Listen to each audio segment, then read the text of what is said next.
नमस्कार मित्रांनो, कोकणातल्या भयकथा या चॅनलवर आपल्या सगळ्यांचं स्वागत असा. तुम्ही जर आजच या चॅनलवर असाल तर चॅनल सबस्क्राईब करा आणि बेल आयकॉन दाबा. बेल आयकॉन दाबल्यावर खाली येणाऱ्या ऑल ऑप्शनला क्लिक करा, म्हणजे पुढच्या सगळ्या भयकथांचे नोटिफिकेशन तुमच्यापर्यंत पोहोचतील. मित्रांनो, आज जो अनुभव मी तुमका सांगणार आहे तो वामन नावाच्या एका वयोवृद्ध काकांनी मला सांगितलेलो असा आणि तो मी कथेच्या स्वरूपात तुमच्यासमोर मांडते. मित्रांनो, ही गोष्ट खूप वर्षापूर्वीची असा.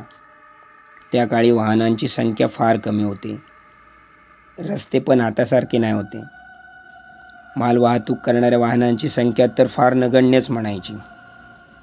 त्या काळी मालाची वाहतूक करायची झाली तर बैलगाडीशिवाय पर्याय नव्हतो. त्यामुळे बैलगाडीचा वापर मोठ्या प्रमाणावर केला जायचो. आता ह्या मी माझ्या बालपणी सगळा अनुभवलेला असे, कारण आमचं घर या महामार्गालगत असायचा.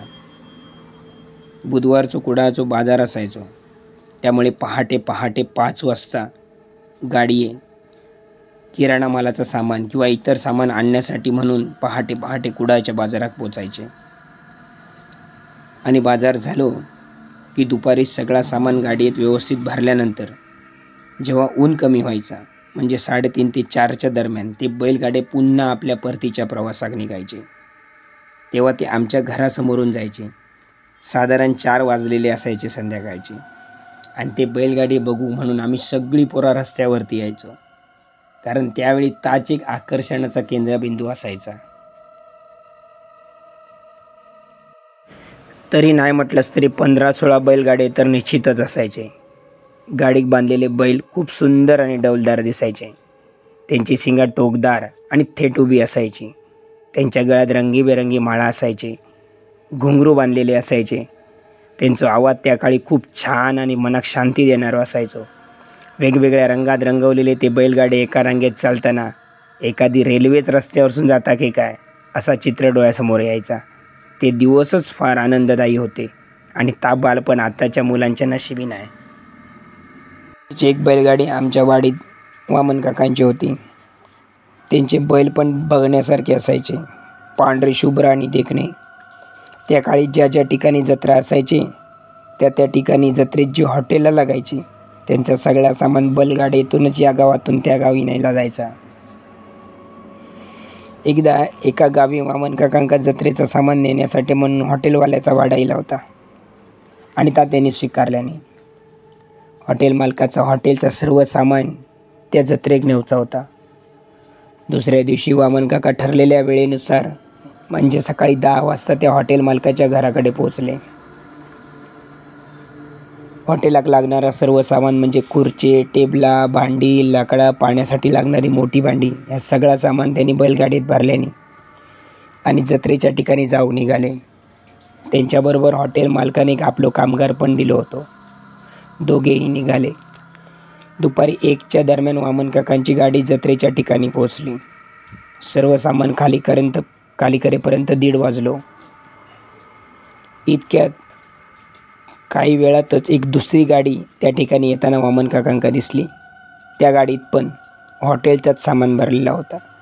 काही क्षणात ती गाडी त्यांच्याजवळ येली आणि बघतात तर काय, त्यांच्या एका शेजारच्या गावच्या मित्राची ती गाडी होती आणि त्या गाडीत पण हॉटेलचं सामान भरलेलं होता.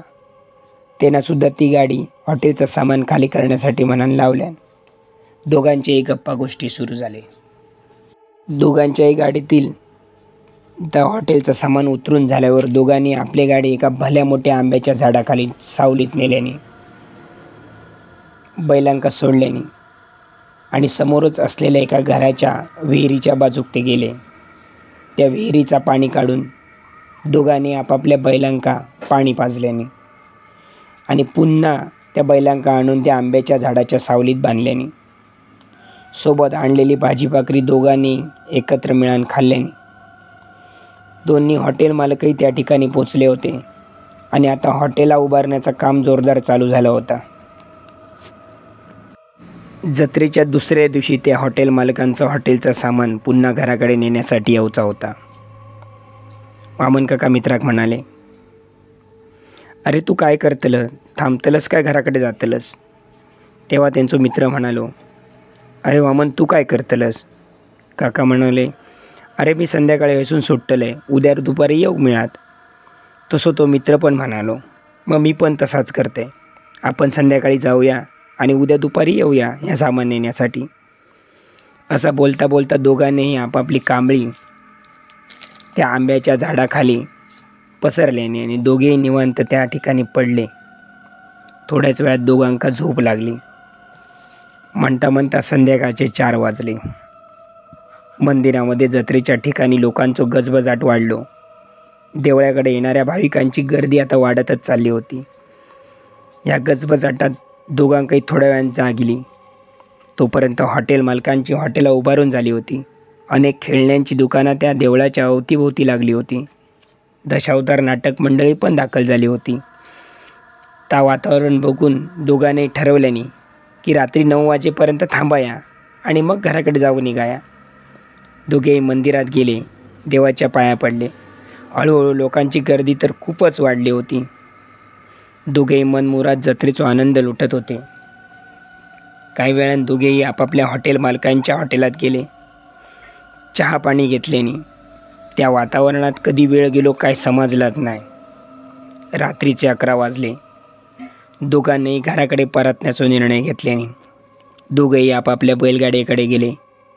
कंदील पेटवल्याने आणि कंदील गाडीच्या खाली बांधल्याने दोघांनी आपल्या बैलांका आपापल्या गाडीत झुंपल्याने आणि दोघेही परतीच्या प्रवासाक निघाले. त्या कंदिलाच्या प्रकाशात दोघांचे बैल शांतपणे एका लयीत चालत होते. तसं घुंगराचा आवाज खुळ खुळ असं होत होतो. वामन काकांनी विडी पेटवल्याने त्यांना विडी ओढूची सवय होती आणि ते दिवस पण थंडीचे होते. त्या चांदण्या रात्रीत दोघांकाही एकमेकांची गाडी स्पष्ट दिसत होते. इतक्यात एका उतरड्या रस्त्यावर वामन काकांच्या मित्राच्या बैलगाडीचा चाक हिरसमधून थोडासा बाहेर पडलेला दिसला. हिरस म्हणजे लोखंडी एक्सेल असता. त्याच्यामध्ये दोन्ही चाका अडकवलेली असतात आणि ती दोन्ही चाका बाहेर पडा नये म्हणून बाहेरच्या बाजूक एक उभी लोखंडी सळई टाकलेली असता. त्याका काही ठिकाणी खिळी देखील म्हटली जाता आणि त्यामुळेच त्या गाडीचा चाक बाहेर पडणार नाही. तर त्या मित्राच्या बैलगाडीचा चाक काकांका बाहेर इलेला दिसला. काकांची गाडी आणि त्या मित्राच्या गाडी ह्याच्यामध्ये थोडाफार अंतर होता. त्यावर काकांनी त्या मित्राक हाक मारल्याने, अरे तुझ्या गाडीचा चाक हिरसमधून बाहेर पडताला, गाडी थांबव. पण उतारड्या रस्त्यावर दोघांच्या गाडीने वेग पकडलो होतो. त्या खडखड्या रस्त्यात चाकाच्या लोखंडी धावपट्टीने होणारा आवाज आणि बैलांच्या गळ्यातील घुंगराचा आवाज, त्यामुळे हे शब्द त्याच्या कानावर जात नव्हते. काकाने पुन्हा एकदा मित्राक हाक मारल्याने, अरे गाडी आवर, आता हिरसमधून चाक बाहेर पडताला गाडी पलटी होतली. पण त्याका पुन्हाही पण काय ऐका गेला नाही. इतक्यात काकांनी दोन्ही बैलावर चापकाचे फटके मारल्याने आणि आपली गाडी पळवल्याने, कारण त्यांका त्या मित्राच्या गाडीपर्यंत पोहोचायचा होता. आता ते त्या गाडीच्या जवळपास पोचले होते. चाक आता खूपच बाहेर इला होता.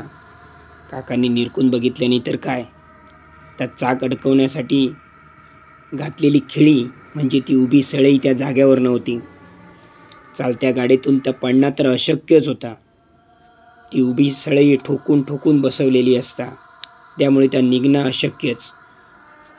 काकाने अंदाज बांधल्याने की आपण रात्री गाडी त्या आंब्याच्या झाडाखाली जत्रेच्या ठिकाणी बांधली होती, तेव्हाच कोणतरी खोडकर माणसांनी ती काढल्या नसात, असो विचार त्यांच्या मनात इलो.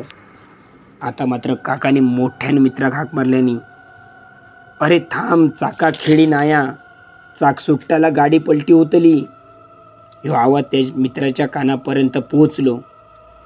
त्यांना पाठी वळण बघितल्यान तोवरच जा घडताना होता ताच घडला. इतक्यात डाव्या बाजूचा चाक लोखंडी हिरसातून बाहेर पडला आणि गाडी एका बाजूक पटकन कलांडली. तसो त्यांचा मित्र त्या चाकाच्या बाजूक गाडीतून फेकलो गेलो. तशी गाडी पलटी झाली आणि दुसऱ्या बाजूचा चाक येऊन त्या मित्राच्या मानेवर येऊन पडला आणि एक भयानक घटना घडली. त्या चाकाच्या वजनाने त्या मित्राचा मुंडक्या धडा वेगळा झाला रक्ताचे चिळकांडे उडाले. ता मुंडक्या गटारात गडगडत गेला आणि त्याचा धड त्या चाकाखाली अडकला. 3-4 मिनिटात तरी ता धड तडफडत होता. त्याच्यातून अक्षरशः रक्ताचे पाट वाहत होते. या दृश्य डोळ्यासमोर बघून काकांच्या काळजात तर पाणीच झाला. त्यांनी आपली गाडी थांबवल्याने, गाडीतून उडी मारल्याने आणि ते धावत त्या गाडीकडे इले. बघतात तर काय, त्या धड गाडीच्या खाली अडकलेला होता. त्या धड सोडवण्यासाठी त्यांनी खूप प्रयत्न केल्याने पण त्यांका त्या वजनान त्या धड बाजूक करू गेला नाही. जवळपासच एक वस्ती असल्याची खुणा दिसत होते. काका धावत धावत त्या घरांकडे गेले. झालेली घटना त्यांनी घरातल्या माणसांका सांगितल्याने तसे आजूबाजूचे मिळून 7 ते 8 जण पाणी घेऊन धावले. उजेडासाठी बॅटरी घेतल्याने, कंदील घेतल्याने येऊन बघतात तर काय, समोरचा दृश्य न पाहण्यासारखा होता. सर्वांनी मिळून ती गाडी त्या धडावरून बाजूक केल्याने आणि बघतात तर काय, ता धड थंडगार पडला होता. मुंडक्या गटारात गडगडत गेला होता. त्या मुंडक्याचे डोळे, त्याच्यामध्ये राग दिसत होतो. काकांनी त्या मुंडक्या आणून धडाच्या बाजूक ठेवल्याने म्हणता म्हणता ही बातमी त्या वस्तीत पोहोचली. त्या वस्तीत एकाकडे 2 व्हीलर होती. काकांनी ती घेतल्याने आणि त्या 2 व्हीलरवाल्या घेतल्याने त्या मित्राच्या घराकडे निघाले. घराकडे जाऊन त्या मित्राच्या 2 मुलांका त्यांनी घडलेलो प्रकार सांगितल्याने ते घटनास्थळी इले. समोरचं दृश्य बघितल्यानंतर त्या दोघांनी हंबरडोस फोडल्याने रात्रीच्या शांततेत त्यांचा आवाज हृदय पिळवटून टाकणार होतो. तसो त्या दोघांका थैल्या लोकांनी सावरल्याने, पाणी पाजल्याने थोड्या वेळात त्या मित्राच्या गावातले लोक पण त्या ठिकाणी इले होते. थैला दृश्य तर प्रत्येकाक पाहवतच नव्हता. त्या दृश्य बघून डोळ्यातून पाणी येत होता. त्या गावातल्या डेरिंगबाज लोकांनी त्या धड आणि मुंडके एका घोंगडेत बांधून ते त्या मित्राच्या घराकडे जाऊन निघाले. वामन काकाही त्या मित्राच्या घराकडे जाऊ आपली गाडी घेऊन निघाले. गाडीत काही लोक बसले. त्या धड आणि मुंडक्या घेऊन घरात पोचल्यावर घरच्यांनी फोडलेलो टाहो तर काळीत चिरून टाकणार होतो. त्याच रात्री त्या मित्राच्या त्या देहावर अंत्यविधी करण्यात इले. पहाटे काका 5 वाजता आपल्या घराकडे इलेशा सगळं आटपून. काकी सगळी हकीकत सांगितल्याने काकीच्या पण डोळ्यात पाणी इला, कारण तो त्यांच्याकडे कितीतरी वेळा जेवून गेलेलो होतो. दुसरा दिवस उजाडलो.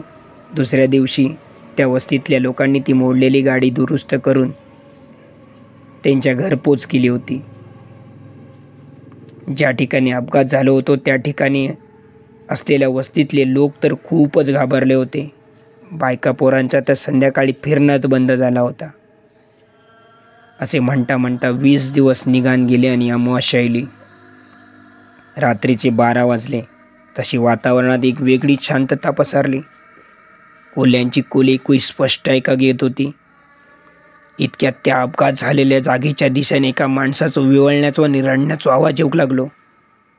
त्याबरोबर वस्तीतले कुत्रे जोर जोरात भुंकायला लागले. तसो तो माणूस रस्त्यावरनं वस्तीच्या जवळजवळ रडत रडत येत होतो. ती घरा रस्त्याच्या कडे होती.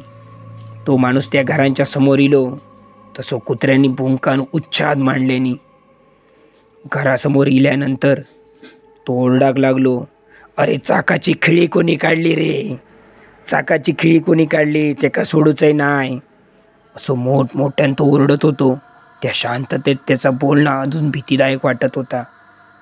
आणि पुढे तो नंतर मोठमोठ्यानं रडाक लागलो. घरातली लोक तर खिडकीच्या फटीतून रस्त्यावरचा ह्या सगळा दृश्य बघित होती की एक मुंडक्या नसलेला धड रस्त्यावरनं जात होता. ते का मुंडक्या नव्हता, धडातून तो भयानक आवाज येत होतो. ह्या सगळा त्या खिडकीतून बघणाऱ्या माणसांच्या अंगावर तर काटो उभं राहिलो. ह्योच प्रकार रात्री 12 वाजता सतत 4 दिवस घडत होतो. लोकांनी तर रात्री बाहेर फिरणाच सोडून दिला होता. एके दिवशी योगायोगान वामन काका त्याच वस्तीत बैलगाडीतून भाडा घेऊन गेले होते. थैल्या लोकांनी त्यांना ओळखल्याने त्याच्यातल्या एका जुन्या जाणत्या माणसाने त्यांना आपल्या घराकडे चहा पिऊक बोलवल्यान. चहा पिता पिता आजूबाजूचे 5-6 जण त्या ठिकाणी जमा झाले. गप्पा मारता मारता त्या वृद्ध माणसान मूळ विषयात घातल्यान. तो म्हणालो, ओ गाडी मालक, तुमका माहिती महिन्यापूर्वी या ठिकाणी तुमच्या मित्राचा अपघात झालो होतो. त्याचा मुंडक्या धडा वेगळा झाला होता. तुमका माहीत असा ना? काका म्हणाले, होय हो माहीत असा. पण आता ह्या रस्त्यावर अमावास्येचे 4 दिवस त्या ठिकाणी त्या माणसाचा धड त्या रस्त्यावर फिरता, मोठमोठ्यानं रडता आणि आराडता, चाकाची सळई कोणी काढली रे, चाकाची सळई कोणी काढली, त्याका सोडूचही नाही. ओ आमचा रात्रीचा येणं जाणं मुश्किल झाला हो, काय करायचं काय समजणार नाही. काका म्हणाले, ओ त्या चाकाची खिळी कोणीतरी खरोखरच काढली होती हो, आणि म्हणानच तर चाक सुटान अपघात झालो, गाडी पलटी झाली आणि माझ्या मित्राचं त्याच्यात करुण अंत झालो. मी सांगते तुम्ही एक काम करशात. तो वयोवृद्ध माणूस म्हणालो, बोला. काका म्हणाले, त्यांची 2 मुलं असत. त्या 2 मुलांका तुम्ही जाऊन भेटा. ह्यो घडत असणारो सगळो प्रकार त्यांका सांगून त्याचो काहीतरी बंदोबस्त करूक सांगा. कारण त्याची इच्छा आकांक्षा सगळे अपुरे रवलेत हो, आणि मनान तो अतृप्त आत्मा या ठिकाणी वावरता. आणि त्या चाकाची सळई खिळी कोणी काढली त्या माणसाचा शोध घेता असा माका वाटता. तसे ते थैले लोक त्यांच्या मुलांका जाऊन भेटले. अमावास्येच्या रात्री 4 दिवस घडणारी ती घटना त्या थैल्या माणसाने त्यांच्या मुलांका सांगितली. त्यांची 2 मुलं एका मांत्रिकाकडे गेली. त्या मांत्रिकानं अपघात घडलेल्या ठिकाणी येऊन खूप कायमाई केल्यान. पण ह्यो प्रकार 1.5-2 महिन्यासाठी थांबलो. पुन्हा अमावास्या इल्यानंतर ह्योच प्रकार पुन्हा 4 दिवस घडाक लागलो. एके दिवशी असाच झाला. शेजारच्या गावातले 2 व्यक्ती त्या मार्गाने रात्री 12च्या दरम्यान जात होते. उजेडासाठी त्यांच्याकडे कंदील होतो. इतक्यात थैले कुत्रे जोर जोरात भुंकाक लागले. कोल्ह्यांनी सुद्धा आरडाक सुरुवात केली होती. आणि योगायोगान त्याच दिवशी अमावास्या होती. त्या गडद काळोखात कंदिलाच्या प्रकाशात काही 5 फुटावरचा देखील समोरचा दिसत नव्हता. तरी ते दोघे गप्पा गोष्टी करीत हातात कंदील घेऊन त्या रस्त्याने जात होते. इतक्यात समोरून आवाज इलो, चाकाची खिळी कोणी काढली रे, चाकाची खिळी कोणी काढली, त्याका सोडूच नाही. त्या दोघांका होणारा प्रकार काय होता ह्याच काय कळाना. ते दोघेही जाग्यावरच थांबले. हातातलो कंदील वर केल्याने आणि समोर बघूक लागले तर कोणच दिसेना. पुन्हा 4-5 पावला पुढे गेले तर पुन्हा तोच आवाज येऊ लागलो. आता मात्र दोघंही जाम घाबरले. पुन्हा एकदा कंदील वर करून बघितल्याने तर काय, एक मुंडक्या नसलेला धड त्यांच्या समोर उभ्या होता. त्या धडातून रक्ताचे पाट खाली पायापर्यंत वाहत होते. त्या धड आपले 2 हात पसरले आणि पुन्हा छातीकडे आवळी. पुन्हा ते 2 हात पसरी दोन्ही साईडी आणि पुन्हा आपल्या छातीकडे गच्च आवळी. असं वाटत होता की तो आता समोर येणाऱ्या माणसाक आपल्या छातीकडे धरून आवळून मारता की काय, असं प्रकार दिसत होतो. ते दोघे आता पूर्ण घाबरले. त्यांका असा वाटाक लागला की चुकान जर आपण ह्याच्या तावडीत मिळालो तर तो 2 हात छातीकडे आवळून तो आपणाक मारून टाकतलो. त्या दोघांका आता धड विचारू लागला, ए तुम्ही चाकाची खिळी काढलास काय, बोला तुम्ही खिळी काढलास. त्या दोघांका तर काय करूचा ह्याच कळाना. ते दोघेही मागे फिरले, जोर जोरात धावले. तसा धड पण त्यांच्या मागे धावाक लागला. पाठी वळान बघतात तर काय, त्या धड सुद्धा त्यांच्या मागे येत होता. ते दोघे आता तर फारच भियाले. रस्त्याच्या कडेक असणाऱ्या एका घराकडे ते दोघे धावत गेले. मोठमोठ्याने दरवाजा वाजवल्याने, मालक दरवाजा उघडा, मालक दरवाजा उघडा, अशी करून साथ ते घरमालका घालत होते. त्या रात्रीत घरमालक उठलो, कारण त्यांना माहीत होता की अमावास्येच्या दिवशी हो प्रकार नक्कीच घडतलो. घरमालकान दरवाजा उघडल्यान आणि त्या दोघांका पटकन आत घेतल्यान. तसा त्या धड जोर जोळ्यात उभ्या राहून आरडाक लागला. त्या माणसाच्या घराच्या खळ्यात येऊन त्या मोठ्या मोठ्यानं आरडाक लागला, खिळी तुम्ही काढलात काय रे, तुमका सोडूचही नाही. कितीतरी त्या वेळ त्या घराच्या खळ्यात राहून आरडत होता, रडत होता, मधी मधी विवळत होता. त्या धडातून रक्ताचे पाठ दोन्ही साईडी वाहत होते. कुंत्र्यांचा भुंकणा तर शाप बंद झाला होता. तो सगळं प्रकार तो घरमालक आणि ते 2 व्यक्ती खिडकीच्या फटीतून बघत होते. काही वेळात त्या धड पुन्हा रस्त्यावर गेला आणि पुन्हा फिराग लागला. त्या ठिकाणी तो जोरदार आरडत होता. तसा त्या दोघांनी घरमालकाक विचारल्याने घरमालक यो काय प्रकार हा? तेव्हा त्या घरमालकान 2 महिन्यापूर्वी ही घडलेली घटना त्यांना सांगितल्या. त्यांचे तर भीतीन हातपायच कापाक लागले. घरमालक म्हणालो, आता एक काम करा, तुम्ही आज हयच झोपा आणि उद्या सकाळी खै जातालाच ते उठान जावा. तुम्ही जर आज रात्री बाहेर पडलास तर हायता धड काय तुमका शिल्लक ठेवचं नाही, तर तुमका दाबून मारतला. सकाळी उठान जावा खै जातालाच ते. ह्यो सगळं प्रकार बघून तर ते 2 जण घाबरलेच होते. त्यांनी तर ठरवल्याने की आज खयच जायचं नाही, आज याच ठिकाणी आपण रात्र काढूया आणि उद्या सकाळी जाऊया. आणि म्हणूनच अशा प्रकारे त्या मुंडक्या नसलेल्या धडाक मान काप्या असा नाव पडला. आणि तो आजही अमावस्या येली की 4 दिवस त्या रस्त्यावर फिरता आणि बडबडता, हे चाकाची खिळी कोणी काढली रे, त्याका सोडूचही नाही. मित्रांनो, त्या चाकाची सळई ती खिळी काढल्यामुळेच तो अपघात झालो होतो आणि त्यामुळे हा सगळं प्रकार झालो होतो. आजही तो माणूस त्या ठिकाणी अमावस्येच्या 4 रात्री त्या खिळी काढणाऱ्या माणसाचा शोध घेता. मित्रांनो, याची पुढची गोष्ट, ह्या कथेचा दुसरा भाग आपण पुढच्या भागात पाहणार आहोत. आज पुरतो या ठिकाणी तुमची रजा घेते. ही जर गोष्ट तुमका आवडली असाल तर जास्तीत जास्त लोकांका शेअर करा, लाईक करा, कमेंट करा. आणि या चॅनलवर जर तुम्ही आजच इला असाल तर चॅनल सबस्क्राईब करूक विसरा नका, म्हणजे पुढची एक भयानक कथा तुमका ऐकाक मिळात. धन्यवाद.